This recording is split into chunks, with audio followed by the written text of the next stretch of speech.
असित विशेषण लग गया हो। देवलासुत की कथा के आधार पर ये बौद्धिक कल्पना की जा सकती है कि उस जमाने की बात थी। एक सफेद बाल आने पर उन्होंने सोचा कि मुझे सफेद बाल आने से पूर्व संन्यास ग्रहण कर लेना चाहिए। अभी व्यक्ति चिंतन करता है कि मेरे सफेद बाल आए, उससे पहले वे काले कलर करा लेता है या अन्य किसी कलर को करा लेता है।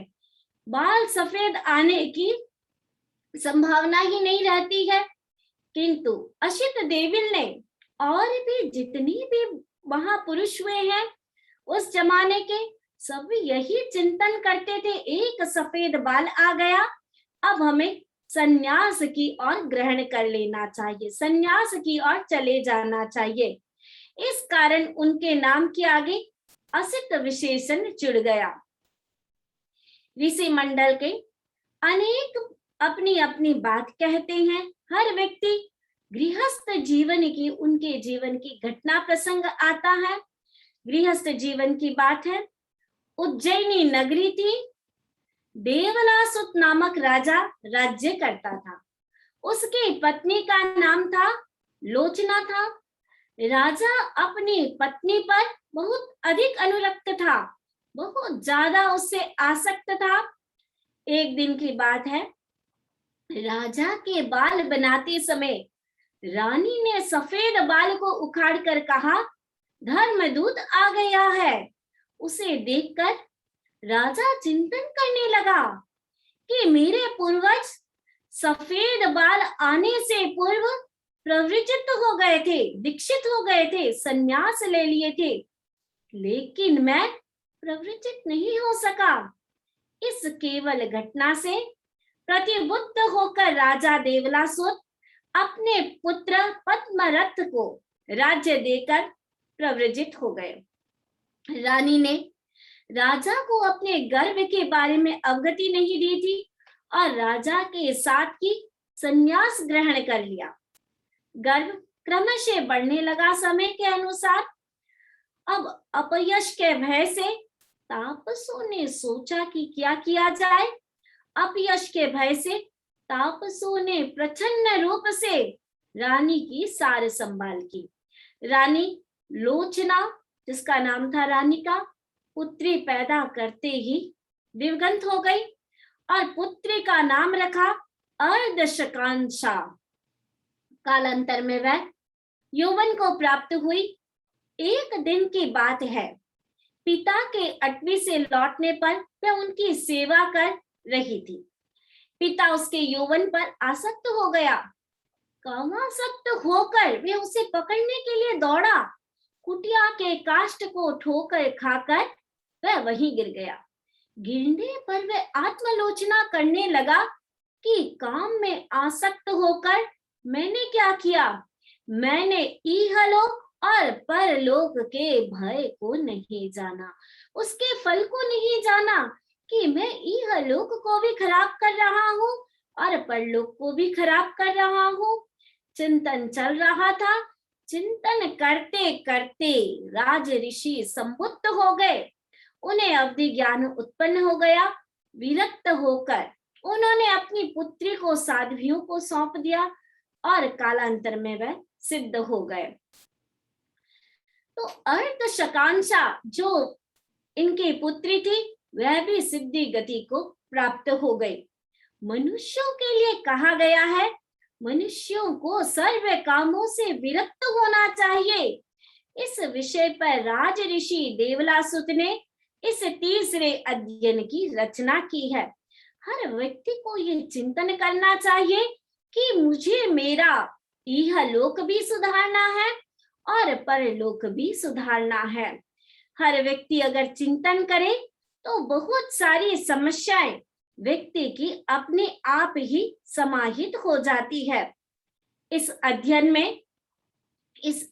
के प्रारंभ में ऋषि ने लेप से उपरत रहने की प्रेरणा दी कि व्यक्ति क्या करे, लेप पर ना चिपके। टीकाकार ने लेप का अर्थ कर्म अथवा कषाय किया है कि आत्मा में कितने प्रकार के कर्म चिपके हुए हैं। कितने कषाय चिपके हुए हैं। लेप से उपरत व्यक्ति ही संसार सागर को पार करके सिद्धि गति को प्राप्त कर सकता है। अथवा आत्मा के ऊपर जितने अधिक लेप लग जाते हैं उतनी ही आत्मा क्या होगी, भारी होती जाएगी।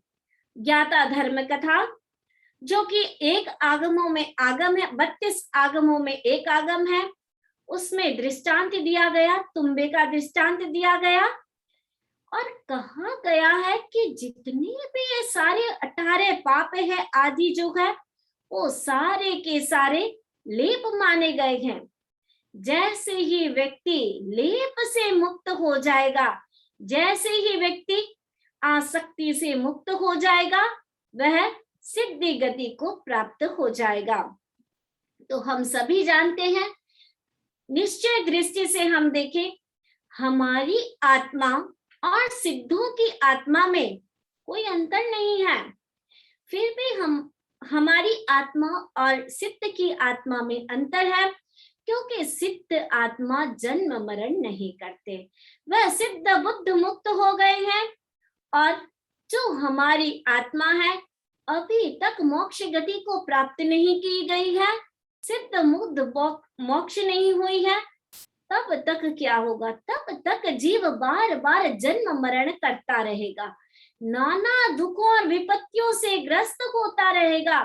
जितनी बार जन्म लेगा, जितनी बार मृत्यु होगी, उतनी बार ही व्यक्ति को दुख और विपत्तियों से ग्रसित होना पड़ेगा। क्रोध मान माया और लोभ रूप कषाय के आग में व्यक्ति प्रज्वलित रहता है। तो राजस्थान के एक विचारक ने कहा है कि सिद्ध और संसारी जीव में कोई अंतर हो तो वह है कर्ममल का। इस कर्ममल को तृतीय अध्ययन में अरहत ऋषि देविल ने लेप की संज्ञा दी गई है, यानी कर्म कैसा है, लेप के समान है। 2 प्रकार के लेप बताए गए हैं, एक है द्रव्य लेप और एक है भाव लेप। जब किसी वस्तु पर लेप लगा दिया जाता है तो वह वस्तु भारी हो जाती है, ऊपर उठ नहीं सकती। जैसा कि मैंने कहा था, 32 आगमों में एक आगम है ज्ञाता धर्म कथा। ज्ञाता धर्म कथा सूत्र में द्रव्य लेप का रूपक देकर आत्मा पर लगे हुए भाव लेप का सुंदर चित्रण किया है। आत्मा का स्वभाव क्या है, हमारी आत्मा का स्वभाव है ऊर्ध्वगमन करना, यानी हमें विकास करना चाहिए। फिर भी वह आत्मा कभी नरक में जाती है, कभी तिर्यंच में जाती है। क्यों जाती है, तो स्पष्ट रूप में कहा गया, एक तुम्बा है, उसका स्वभाव है जल में उसका स्वभाव जल में डूबना नहीं, किंतु जल पर वो तैरता रहता है, किंतु उसे धागों से बांधकर और मिट्टी के एक एक करके क्रमशः 8 लेप लगाकर पानी में डाल दिया जाए तो वह पानी पर तैरने की बजाय पानी में क्रमशः नीचे नीचे बैठती जाएगी और अंत में वह पानी में डूब जाएगी। यह स्थिति किसकी है, संसारी आत्मा की है, जो भाव लेपों से लिप्त होकर ऊर्ध्वगमन की बजाय अधोगमन की यात्रा कर रहा है। हर व्यक्ति चाहता है मोक्ष जाना, किंतु मोक्ष के रास्ते को नहीं अपनाता है। भाव लेप से आवेशित आत्मा तब तक ऊर्ध्वगमन नहीं कर सकती जब तक वह लेपों से उपरत ना हो जाए, जब तक वह 18 पाप और 8 कर्मों से उपरत न हो जाए, तब तक वह सिद्ध गति को प्राप्त नहीं कर सकते। तो तृतीय अध्ययन में पहले श्लोक में कहा है, भविद्दम खलुभो सत्वलेवो वरतेणम। मुमुक्षु आत्मा को समस्त लेपों से उपरत होना चाहिए। मुमुक्षु आत्मा कौन होती है, जो मोक्ष जाने के इच्छुक होते हैं उसे मुमुक्षु आत्मा कहते हैं। तो मुमुक्षु आत्मा को समस्त लेपों से उपरत होना चाहिए। लेपों से उपलित आत्माएं अनेक जन्म योनियों में भयावृत रहती है, अनादि अनंत सदीर्घ काल भवे चातुरंत, यानी 84 लाख जीवा योनि संसार सागर में परिभ्रमण कर रही है। और जो लेपों से ऊपर उठ गए हैं आत्माएं, इस संसार सागर को पार करके शिव अतुल अचल अव्याव्यात न पुनर्जन्म करेगी और न पुनरागमन से रहित होकर मोक्ष गति को प्राप्त हो गई है। तो हमें भी चिंतन करना है कि हमें भी आत्मा से परमात्मा बनना है। भगवान महावीर ने बहुत सुंदर कहा है, हर व्यक्ति आत्मा से परमात्मा बन सकता है, हर व्यक्ति सिद्ध गति को प्राप्त कर सकता है। देवल अरहत ऋषि के मुख से यहाँ जैन दर्शन की आत्मा बोल रही है। दूसरे दर्शन जहाँ यह कहते हैं कि साधारण आत्मा कभी परमात्मा नहीं बन सकती है, वही साधारण से कुछ विशिष्ट हो सकता है, देव बन सकता है, किंतु उसका परमात्मा होना असंभव है, उनका भगवान बनना असंभव है। क्या एक नौकर कभी सेठ बन सकता है? तो कहा गया नौकर नौकर ही रहेगा और सेठ सेठ ही। किंतु जैन दर्शन कहता है कि अगर ऐसे ही आत्मा कभी भगवान नहीं बन सकती, कभी सिद्ध गति को प्राप्त नहीं हो सकती, तो फिर हम जो साधना कर रहे हैं, महाव्रतों का पालन कर रहे हैं, श्रमण धर्म की साधना कर रहे हैं, आदि के व्रत नियमों अथवा सम्यक दर्शन ज्ञान चारित्र की आराधना करने का क्या फायदा है? क्यों व्यक्ति समय करे, क्यों व्यक्ति रात्रि भोजन त्याग करे? तो कहा गया जैन दर्शन में प्रत्येक आत्मा को आश्वासन दिया गया है, और वो भी विशेष करके मनुष्य जाति को, कि मनुष्य जाति मोक्ष गति को प्राप्त हो सकता है। आचार्य मानतुंग ने भक्तामर स्तोत्र में स्पष्ट कहा है, तुल्या भवन्ति भवतो ननु तेन किं वा भूत्याश्रितम य इह नात्म समम करोति।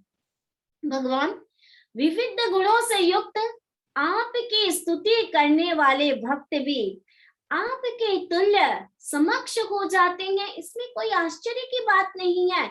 उस स्वामी से क्या प्रयोजन जो अपने आश्रित भक्त को अपने समान नहीं बना सकता। यहाँ देवल अरहत ऋषि ने 2 प्रकार की आत्माओं की स्थिति का विश्लेषण किया है। तो कहा गया एक आत्मा है लेप से लिप्त आत्माएं, अनंत, जो 84 लाख जीवा योनि पर भटक रही है, जबकि लेप से रहित संसार सागर को पार करके अव्ययवाद मोक्ष स्थान को प्राप्त कर लेती है। भक्ति की भाषा में कहें तो कह सकते हैं वह संसारी आत्मा से परमात्मा बन जाता है। राग से विराग की यात्रा करे। हर व्यक्ति को यही करना चाहिए कि हम कैसे लेप से ऊपर उठे। देवल ऋषि ने प्रस्तुत पाठ में लेप से लिप्त जीवों को संबोधित करते हुए कहा, अनेक जन्म मरणों के कारण भयावह बने हुए अनादि अनंत इस संसार को तुम पार करो, यानी इस संसार को हम पार करें, वह भी कैसे? लेप से रहित होकर। मनुष्य ऐसी बात नहीं करता कि हम सदा ही सदा यहाँ रहेंगे।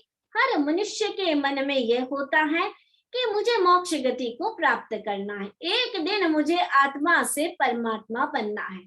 अगर हम चाहते हैं आत्मा से परमात्मा बने, और भगवान महावीर ने इतना सुंदर कहा है, 15 प्रकार के सिद्ध बताए हैं।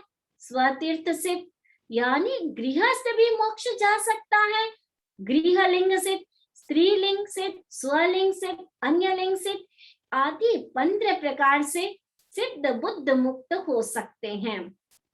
कोई भी दूसरी शक्ति या विभूति हमें तार नहीं सकती है। तो हमें पुरुषार्थ करना चाहिए, कर्मों से बचने चाहिए। हम छोटे छोटे पूरे दिन में चिंतन करें कि कितने हम कर्म बांध रहे हैं।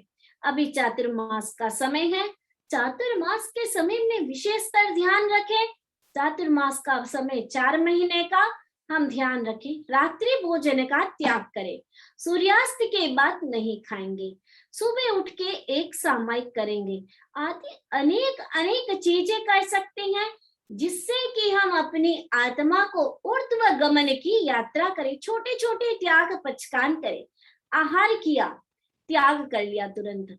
कहीं पर बैठे हैं, चलो त्याग कर लिया तुरंत। नहीं खाना है, त्याग किया। तो व्यक्ति क्या करे, छोटे छोटे चीजों का त्याग करे, तो ये आत्मा जो है शुद्ध स्वरूप बन सकती है, विकार रहित निर्लोभता बन सकती है। जैन धर्म किसी को भी निराश नहीं करता है। वह कहता है कि कुछ बैठो मत, करते रहो कुछ ना कुछ। तो उत्तराध्ययन सूत्र में कहा गया है, साधकों के लिए अधीन मन सो चर, वह अधीन भाव को लेकर विचरण करे। अगर पापी से पापी व्यक्ति परमात्मा न बन सका, तो श्रमण भगवान महावीर अर्जुन माली जैसे हत्यारे को कह देते कि कभी भी तुम संसार सागर को पार नहीं कर सकते हो, कभी भी मुक्त नहीं हो सकते हो। परंतु उन्होंने ऐसा नहीं किया। अर्जुन माली को मुनि पद प्रदान करके उसे मुक्त और लेपों से रहित बनने की साधना बता दी। जहां भी अर्जुन माली गोचरी जाता, उसे पत्थरों से ठोका जाता या उसे तीखे बाण कहे जाते।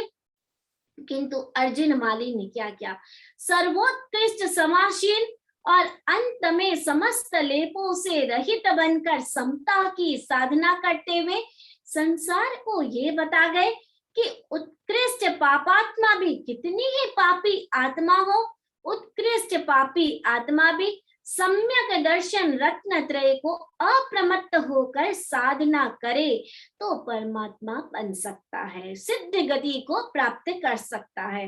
हम अपने जीवन में एक ही चीज अपनाएं कि कितनी मुझे अप्रमत्तता की साधना करनी है।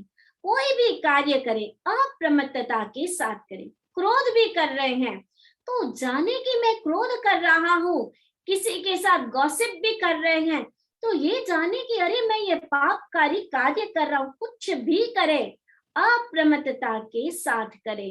तो इस प्रकार अर्जुन माली ने भी क्या किया, हर उसने इतनी पापात्मा की, फिर भी वह मोक्ष गति को प्राप्त हो गया, क्योंकि उसके बाद उसने समता की साधना की थी। भगवान ने अपनी मुक्ति से पहले अर्जुन माली को मुक्त कर दिया। तो समस्त लेपों से उपरत आत्मा की पहचान और परिभाषा क्या है, व्यक्ति को कैसे पता चले कि हम समस्त लेपों से हो रहे हैं, तो इसे जानने के लिए कहा गया। अर्हत ऋषि देवल ने कहा, लेपो परत आत्मा समस्त कामों, यानी इच्छा का मदन काम आदि से रहित होता है। वह सर्व संग एवं सर्व स्नेह से विरक्त होता है, साथ ही वह समस्त अशुभ पराक्रमों से निवृत्त होकर के, कितनी अशुभ कर्मों का बंधन होता है, उन सब से निवृत्त होकर के क्रोध मान माया और लोभ के समस्त प्रकारों से दूर रहता है। पता चले कि यहाँ क्रोध आने की स्थिति है, उससे पहले ही वहां से हट जाए। जहां लगे कि इस कारण मेरा मान बढ़ रहा है, उस चीज को छोड़ दे। माया करनी पड़े तो स्त्री गोत्र का बंधन होता है और तिर्यंच गति का बंधन होता है, तो व्यक्ति माया न करे। लोभ से व्यक्ति तिर्यंच गति में पैदा होता है, तो व्यक्ति यह चिंतन करे कि न तो मुझे क्रोध करना है, न मान करना, न माया और न लोभ। हर दिन का डाटा बनाए कि आज मेरा क्रोध बढ़ा है या घटा है, मैंने कितना मान को बढ़ाया है, घटाया है, माया को बढ़ाया है या घटाया है, लोभ को बढ़ाया है या घटाया है। अपने आप में चिंतन करे तो वह सभी, तो समस्त से हम अगर दूर हो जाएंगे पापों से, तो अपने आप हम मोक्ष गति को प्राप्त कर लेंगे। तो कहा गया, समस्त वासों यानी निवास स्थानों के परिग्रह से विरत रहता है, बहुत ज्यादा परिग्रह नहीं रखता है। सम्यक प्रकार से सभी वासनाओं या कामनाओं से वह सर्वोपरत होता है।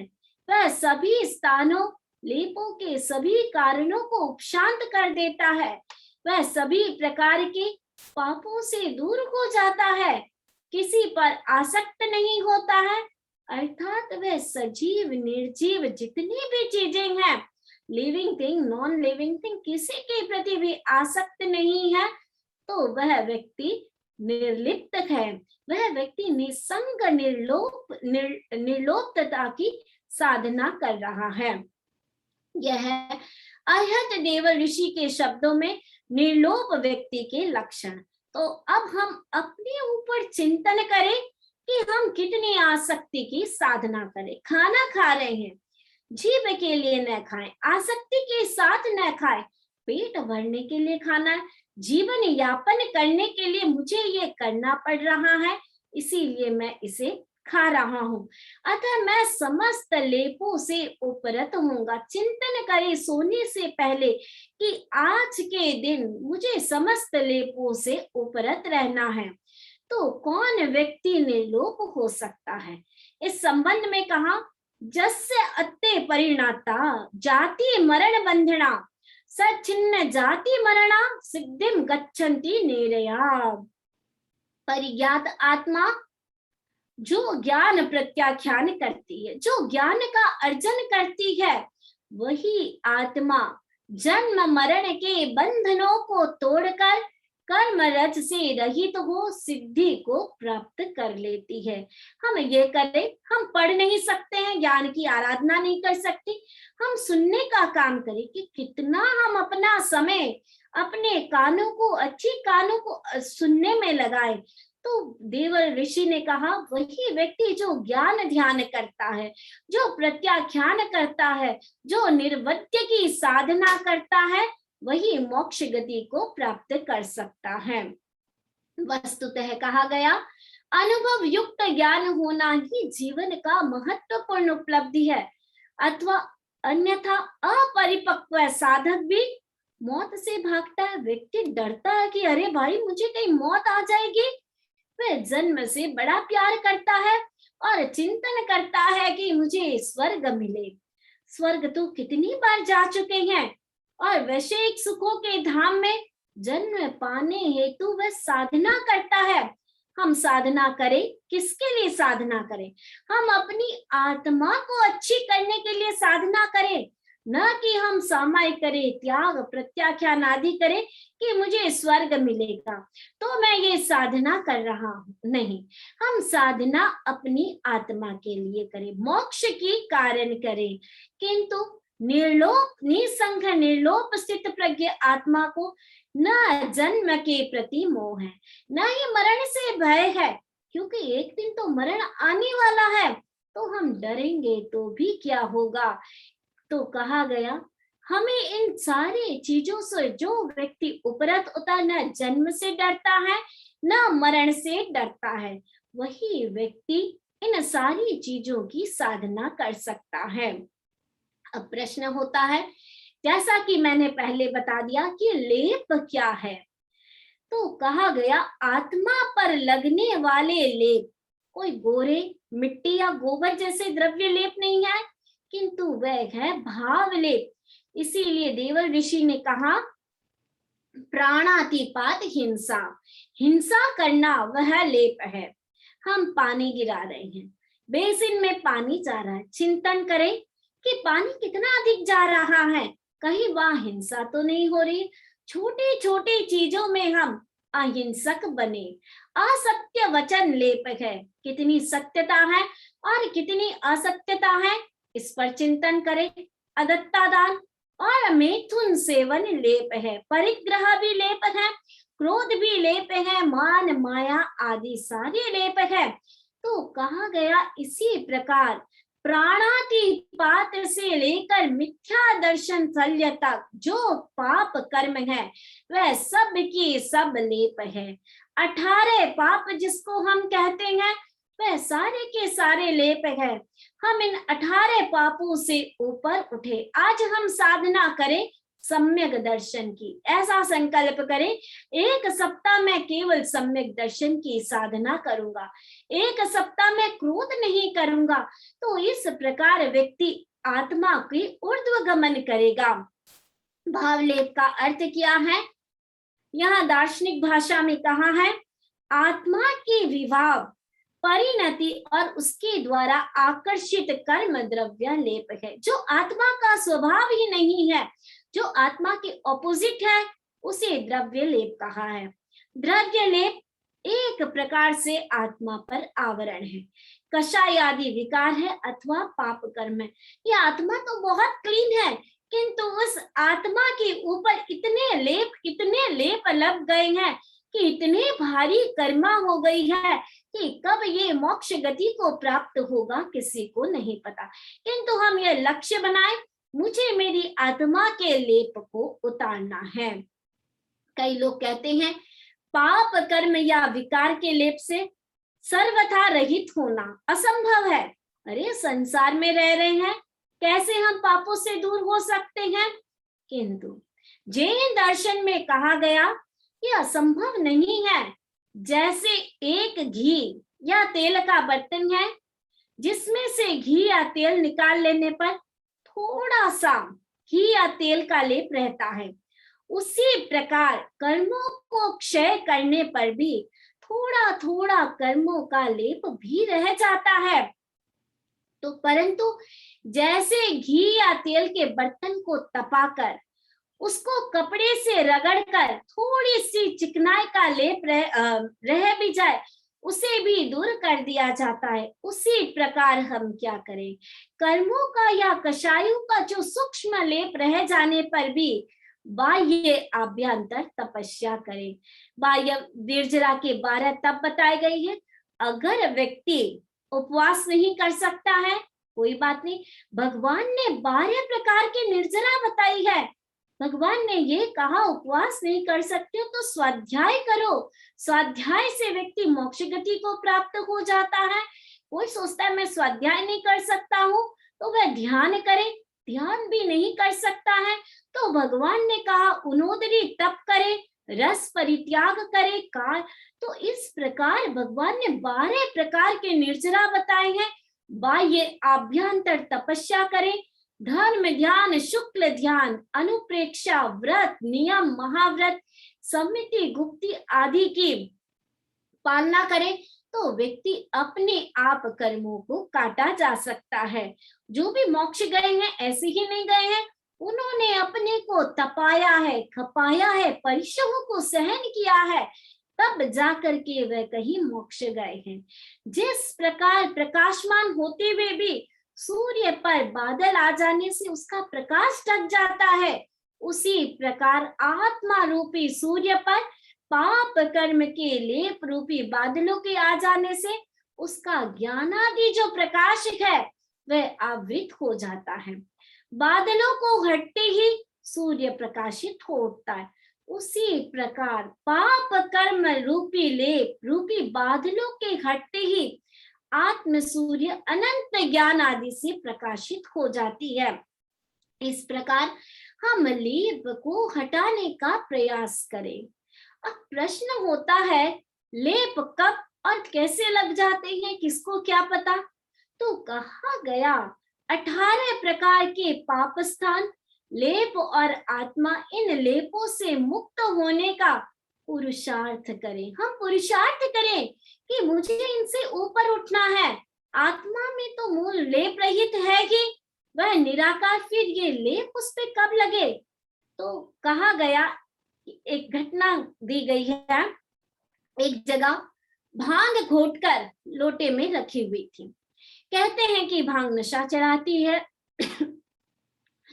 परंतु क्या वह भांग घोटी जाने वाली शिला को, जो शिला होती है, लोटे को, या घोटने वाले व्यक्ति के हाथों को आदि को नशा चढ़ा देती है?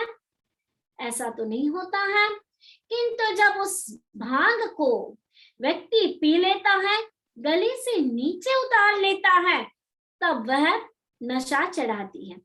इसी प्रकार से राग, द्वेष, मोह, काम, क्रोध आदि कषाय, वासना, हिंसा आदि 18 पाप स्थान अपने आप में व्यक्ति के जीवन में कोई विकार या नशा नहीं लाते, न स्वयं किसी को लिपटते या चिपटते हैं। खंबा नहीं कहता है कि खंबे ने उसे पकड़ रखा है, व्यक्ति ने खंबे को पकड़ के रखा है। किंतु जब कोई व्यक्ति राग द्वेष काम क्रोध को या पाप कर्मों को अपनाता है, उन्हें शुद्ध आत्मा के साथ लिपटा लेता है, अपने आत्म भाव को भूलकर इन विभावों को अपने आत्म भाव मानकर अपना लेता है, तब वह आत्मा राग द्वेष आदि विकारों, कषायों या 18 पाप स्थानों से लिप्त हो जाता है। ये पाप कर्म उस आत्मा के लिपट जाता है। यही आत्मा पर लेप लगने का रहस्य है। जब कभी ऐसा लगे कि अरे क्रोध मेरी आत्मा में चिपक रहा है, उसे पहले ही हटाने का प्रयास करें। तो कहा गया कि व्यक्ति को सूहु में वा वायरेवा पाणे जो तू विहिंसई। राग द्वेष से अभिभूत आत्मा जब सूक्ष्म या स्थूल किसी प्रकार की हिंसा करता है, तब वह पाप कर्मों से लिप्त होता है।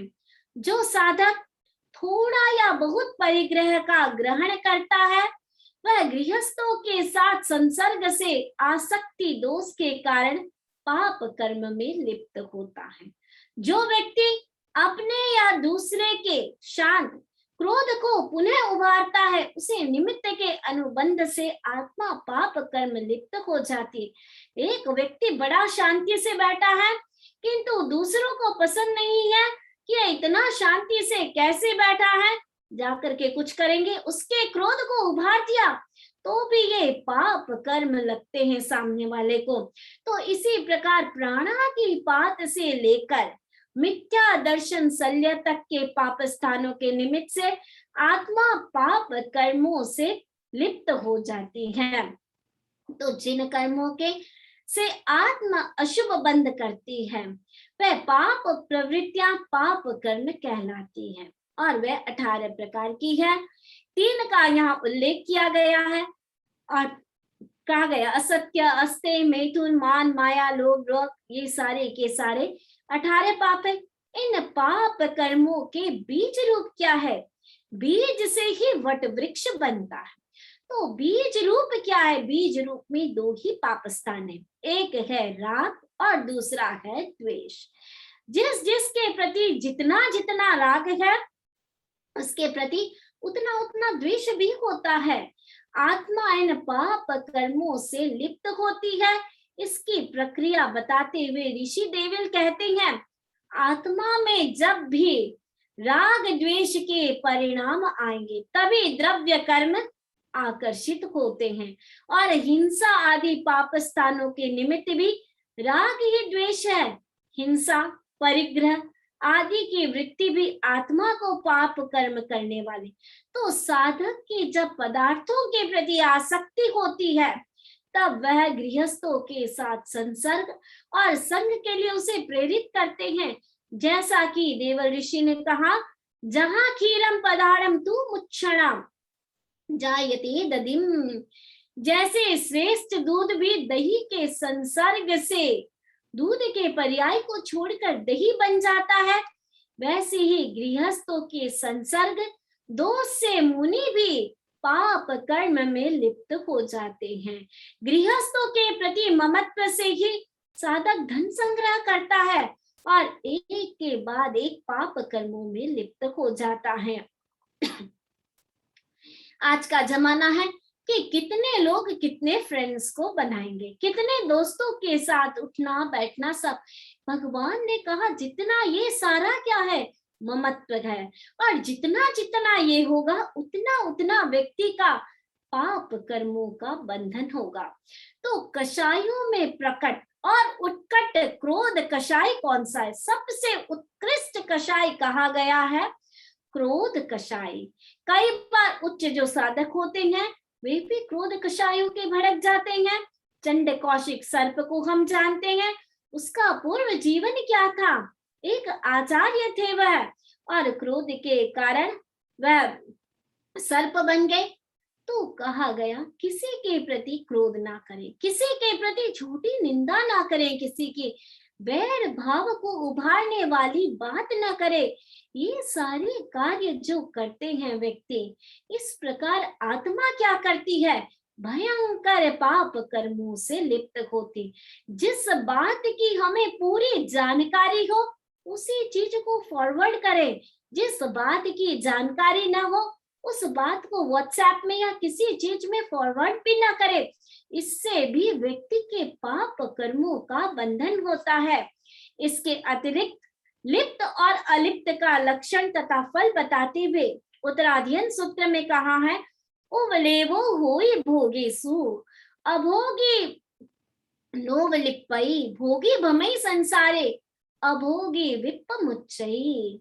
जो मनुष्य भोगी है, पंचेंद्रिय विषय भोगों में आसक्त है, वही कर्म फल से लिप्त होता है। अभोगी लिप्त नहीं होता। भोगी क्या है, संसार में परिभ्रमण करता रहता है, जबकि अभोगी भोगों में अनासक्त संसार बंधन से मुक्त हो जाता है। हम भरत चक्रवर्ती को देखें, कितना भोग था उसके पास, सब कुछ था, फिर भी उसने अनासक्त की साधना की और मोक्ष गति को प्राप्त हो गए। एक राजा कहीं युद्ध के लिए जा रहा था, रास्ते में एक महात्मा मिल गए। राजा ने महात्मा को नमस्कार किया, महात्मा ने भी पलटकर राजा को नमस्कार किया। राजा को बड़ा आश्चर्य हुआ, उसने पूछा, आपने मुझे नमस्कार क्यों किया? महात्मा जी ने कहा, आपने मुझे नमस्कार क्यों किया? राजा ने कहा, क्योंकि आप संसार की मोह माया त्याग कर ईश्वर भजन में लग गए हैं, आप त्यागी हैं। महात्मा ने कहा, तुम तो मुझसे भी बड़े त्यागी हो। राजा ने कहा, वह कैसे? महात्मा बोले, तुम ये जानते हो कि संसार कैसा है, मोह माया झूठी है, फिर भी इसके पीछे पड़कर भगवान को छोड़ दे रहे हो, धर्म ध्यान को छोड़ दे रहे हो, तो सबसे बड़ा त्याग किसका हुआ? तो भोगों को क्या कहा गया है? दुखकारी जान करके भी व्यक्ति जो इनमें फंसे रहते हैं, उनका क्या कहा जाए?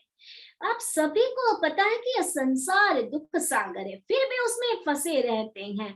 तो ऋषि के कहा है, छाछ में गिरकर दूध नष्ट हो जाता है, इसी प्रकार विषयों के साथ राग और द्वेष के मिलने से साधक के ब्रह्मचर्य का तेज समाप्त हो जाता है। हमें इन लेपों से आत्मा को बचाना है, तो पाप कर्म से लिपटने वाले इन पाप स्थानों से तथा विषय भोगों को आसक्ति से साधक को सदैव दूर रहना चाहिए। इनसे हमें सावधान रहना चाहिए। जैसे जरा सी असावधानी से बिजली का करंट लग जाता है और तत्काल मृत्यु हो जाती है। कहा भी गया, सावधानी हटी कि दुर्घटना घटी। तो हम बिल्कुल सावधान रहे कि मेरी आत्मा में कोई गलत चीज न लग जाए। अतः आत्मा को परमात्मा शुद्ध आत्मा का रूप देने के लिए इन लेपों से हमको क्या करना चाहिए? सदैव बचते रहना चाहिए। तो कषाय लेप में जैसा कहा गया, क्रोध विजय दुष्कर है, उसे जीतना बहुत मुश्किल है। अतः ऋषि ने उपमा द्वारा समझाते हुए कहा है कि दावाग्नि से दग्ध वन के वृक्ष पुनः उग सकते हैं। यानी अग्नि लग गई है फॉरेस्ट में, फिर भी वो वापस वृक्ष हो जाएंगे। लेकिन क्रोध से जो अग्नि लगी है, व्यक्ति दुख से मुक्त नहीं हो सकता। एक बार भयंकर क्रोध किया किसी पर, वह कभी भी दुख से मुक्त नहीं हो सकता है। इसी प्रकार बाह्य अग्नि को जल से बुझाना संभव है, लेकिन लोभ रूपी अग्नि को सारे समुद्र के जल से बुझाना भी संभव नहीं है। व्यक्ति को कितना लोभ, जितना संसार का समुद्र का पानी है, सारा उससे बुझा दो तो भी नहीं बुझेगा। तो यहाँ ऋषि का मोह शब्द कहा गया है, से तात्पर्य है लोभ। मोह शब्द से तात्पर्य लोभ है। आदि और अंत को ग्रहण किया जाए तो प्रथम कषाय क्रोध है और अंतिम कषाय लोभ है। अतः ऋषि ने कहा है, उद्घोषणा करते हुए कहा, जिस व्यक्ति को यह बंधन अथवा लेप परिज्ञात हो जाते हैं, वह बंधनों को छिन्न करके सिद्ध गति को प्राप्त हो जाते हैं। तो अगर हमें बंधनों से मुक्त होना है, अगर हमें इन सारे मोक्ष गति को प्राप्त करना है, तो हमें 18 पापों से बचने का प्रयास करना चाहिए। और जो व्यक्ति 18 पापों से बच जाता है, उसका जीवन अपने आप में बहुत ही सुरक्षित हो जाता है। तो हम चिंतन करें कि कैसे हम 18 पापों से बच सके। हर प्राणी को सुख दुख होते हैं। हर प्राणी सुखी रहना चाहता है, कोई भी व्यक्ति दुखी नहीं रहना चाहता है। और सत्य क्रिया कहते हैं पुण्य है, और असत्य क्रिया पाप का बंधन है। तो हम अपने जीवन में क्या करें? सत्य क्रिया करें, कितनी अच्छी क्रिया करें। तो परम सुख को प्राप्त करना है, तो हमें इन 18 पापों का त्याग करके अपने जीवन को आगे बढ़ाना है, अपने जीवन का ऊर्ध्वगमन करना है। क्योंकि आत्मा का स्वभाव क्या है? ऊर्ध्वगमन है। हमें अपने जीवन का ऊर्ध्वगमन करना है, अपनी आत्मा का ऊर्ध्वगमन करना है। और जब हम आत्मा के ऊर्ध्वगमन की बात का चिंतन करेंगे, तो हमारा इहलोक और परलोक दोनों ही श्रेष्ठ रहेगा। तो इस प्रकार से अरहत देवल ऋषि ने तीसरे अध्ययन में ये बात कही गई है कि अगर सिद्ध बुद्ध मुक्त होना चाहते हैं, तो लेप का हम त्याग करें। इन्हीं भावनाओं के साथ ओम अरहम। सुनिए मंगल पाठ। चत्तारि मंगलम अरहंता मंगलम सिद्धा मंगलम साहु मंगलम केवली पन्नतो धम्मो मंगलम। चत्तारि लघुत्तमा अरहंता लघुत्तमा सिद्धा लघुत्तमा साहु लघुत्तमा केवली पन्नतो धम्मो लघुत्तमो। चत्तारि शरणं पवज्जामि अरहन्ते शरणं पवज्जामि सिद्धे शरणं पवज्जामि साहु शरणं पवज्जामि केवली पन्नतं धम्मं शरणं पवज्जामि। विघ्नहरण मंगल करण स्वाम भिक्षुणो नाम गुण ओळख समरण किया सर अचिंत्या काम ओम अरहम।